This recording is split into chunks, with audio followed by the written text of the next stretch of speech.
Hello, everybody, and welcome to the post-match podcast here live from Anfield. Hope you're able to hear me over the music.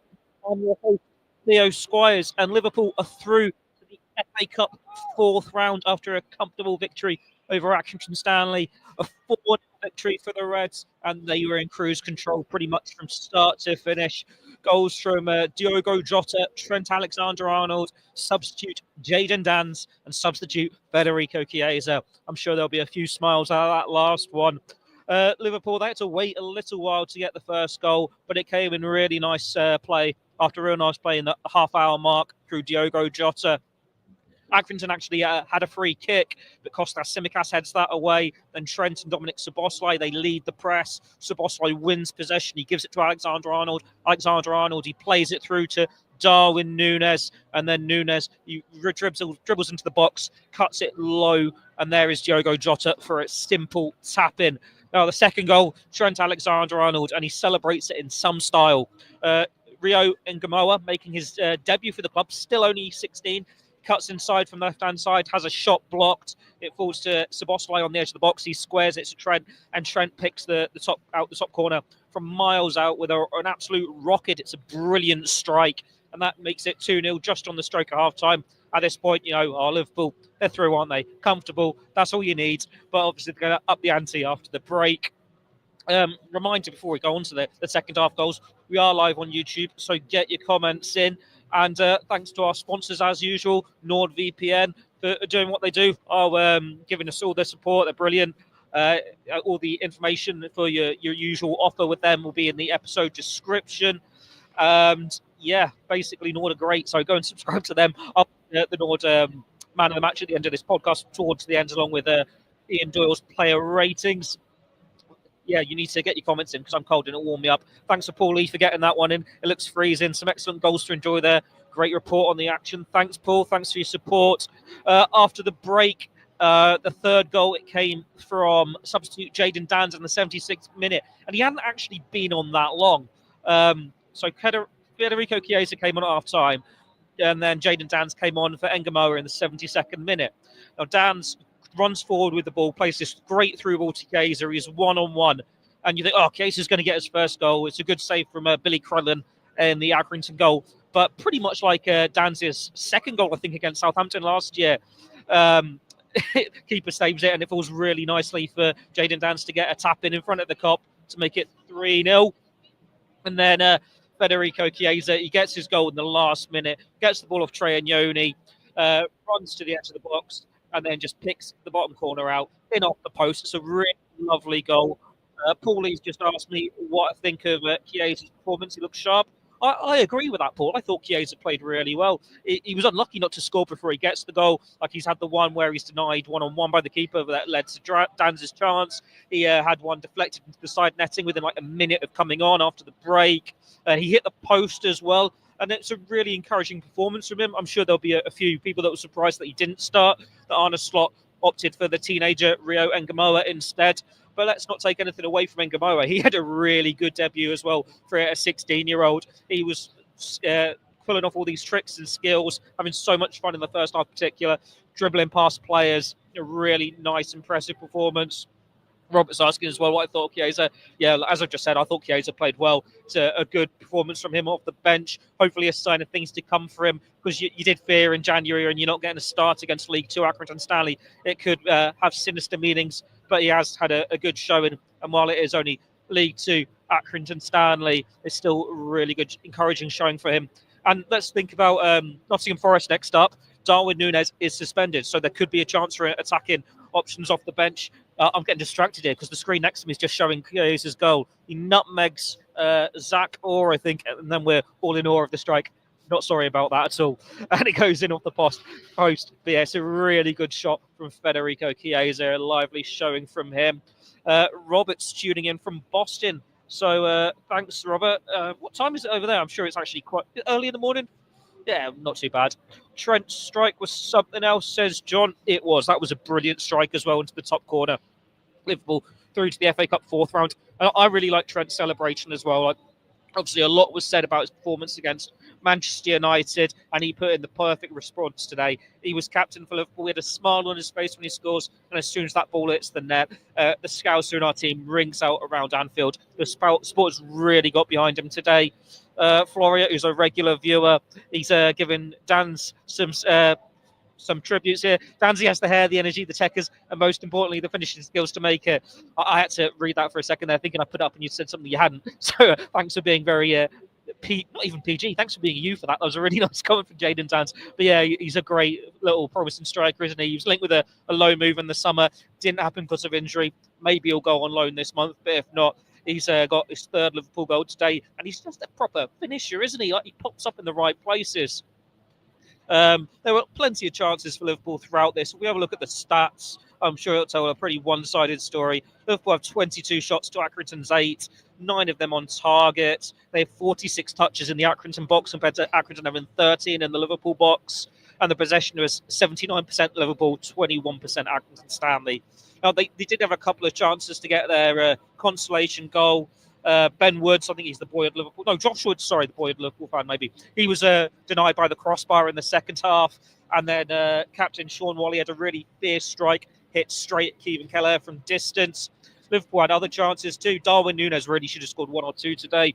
And then the ones we've already mentioned from Chiesa. But yeah, Liverpool through. We haven't had too many FA Cup games so far, so I can't really tell you too much on who the jury in the hat. So Birmingham City have already gone through. Wolves have already gone through. Blackburn knocked out Middlesbrough. Leicester are currently drawing 1-1 with QPR. And then so far we've seen Villa knock out West Ham, Wycombe knock out Portsmouth, Cardiff knock out Sheffield United, Everton knock out Peterborough United, and Fulham knock out Watford. The fourth round draw will be tomorrow after the Manchester United Arsenal game, I believe. And then the fourth round takes place early February. There's a weekend off for it in the Premier League fixture list. I think it's Saturday the 8th and 9th. I think it's that weekend. Don't hold me to it. But I believe Liverpool will be back in FA Cup action after the second leg of the League Cup semi-final against Tottenham Hotspur. But yeah, a really encouraging performance from Liverpool. Even if it was League 2 opposition, FA Cup, all you can do is play what's in front of you and get that routine victory. And that's what Liverpool did. Someone saying it looks like I'm armless at first. It does. I can see what you mean now. I'm blending in, aren't I, with the red behind? But I can confirm I have got arms and my heated gloves that plugged into my laptop to keep me that little bit warmer. But it is freezing inside Anfield today. So I'm glad it's like 2 o'clock, 20 past 2, because I would not have been wanting to do this later on when it is going to be so much colder. Robert says about Chiesa, I feel for him being behind Mo, but we have to be patient and he will have opportunities. That's the thing. Like I've already said, Núñez is suspended for Forest. So if you want to bring on an attacking player from the bench, Chiesa is an option there. And he's looked really lively. He's created chances here. He's versatile. He can play anywhere in that 3, really. It doesn't have to be just as the understudy to Mo Salah. And while Salah's having the season of his life, next year, if he signs a new contract, there's an AFCON. It just depends how you look at Chiesa. Is he a long-term signing? You get him the rest of the season, you get him a pre-season, and then you see what you've got next year, or do they cut your losses? It's January. We'll see. He has been linked with the move away, but his agent has said that he's going to stay put for the rest of the season, though there were links with Napoli. Florian's pointed out that Kvaratskhelia has handed an official transfer request at Napoli. I believe Paul Gorst is going to write something up on that to see where we are with Liverpool's interested. We know they're long-term admirers of the Georgian international, but they have currently got 6 forwards. So maybe it is keep an eye on it, but something maybe have to go happening, because you can't see Liverpool having 7 forwards, can you? 7 quality international forwards. You'd imagine someone has to go to make room for him. But we'll see. Stranger things have happened, and there is a long time to go in the transfer window. Paul asked, what do you do at half-time to keep warm? Bovril, coffee, pie. It was soup today, actually. We have had pies the last couple of matches. I'm not a fan of them because they're just these. I want a meat pie. We've got some bread rolls and some soup, and there's some cakes as well. Give out hot beverages. But I had some soup, which was carrot and coriander. Got a bit left, but that's probably got a bit cold now. So I hope they have some more left. Doyley's player ratings and the NordVPN man of the match. Let's get to that. Doyley gives Endo an 8. He played at centre-back, excellent at reading the game and clever use of possession, took over the captaincy from Trent for much of the second half, one of the better players. And then Chiesa gets an 8 as well. Had 2 shots deflected into the side netting, saved, prompted the third before netting his deserved 4th in a much-needed lively cameo They are the standout performers. Rio Engamoa does well in Doyley's ratings as well. So go to the Liverpool Echo website to basically read all of them. It's hard to pick out an individual man of the match. I know I said I would, but it was a good team performance. I'm not going to give it to Chiesa for good 45 minutes when the game's already won. Do I just go with Doyley and say Endo? I think Kwanzaa actually did well. Jarell Kwanzaa was up there for me. As much as you can only do so much against the limited attack, but we know he's been ill. We know he's struggled with games this time so far this season, but it was a really encouraging performance from him. He looked a lot more confident than we'd seen him before. But yeah, it was a decent enough overall performance. I could give it to Engamoa because he looked really lively down that left-hand side. He beat some players for fun. He's a real live wire. So very much watch that space, see what else he can do this season because he looks a lively character. And it's strange, like I've seen him play for the under-18s, and I think he looks better. And he's in this game when it's against a tougher opposition with more experienced teammates than he does with a bunch of teenagers. But yeah, we'll see when we next see him whether he gets a chance in the FA Cup fourth round, depending on who Liverpool get in the draw, which will be made tomorrow. We got plenty of comments coming here in, so keep them going. But I am going to cut the podcast short pretty quickly because I am cold, and you can hear the mowers behind me, in front of me potentially. So I'm not really fancying shouting over them. There's not much you can learn really when you play League Two opposition in the FA Cup at home. It's just get the job done. It wasn't the best atmosphere, but they were treated to some special goals here in the cold. We saw lively performances from Chiesa. Trent did well in the captain's armband. Endo did well. Nunes should have scored a couple. Shout outs to Szoboszlai. He was back from illness. Not his best performance, but it was quite an attacking midfield and he was in a more defensive role. But still good to have him back because we know how vital he can be for Liverpool and his energy. Hopefully he's going to be back to his best for Nottingham Forest because that's what's next. Top of the table clash, and that is huge for Liverpool. Like to beat Nottingham Forest away, which isn't the easiest place to go, and they have been a bit of a bogey team for Liverpool since getting back into the Premier League, then you're sending out a real statement there. Elliott looked lively in glimpses. Jota gets his goal. Kwanzaa Morton. Yeah, it was a good chance for Arne Slot to look at some of his lesser used players. And it was a good display from Liverpool, getting the job done, winning it comfortably, and getting minutes in the legs of players we're not seeing too much of.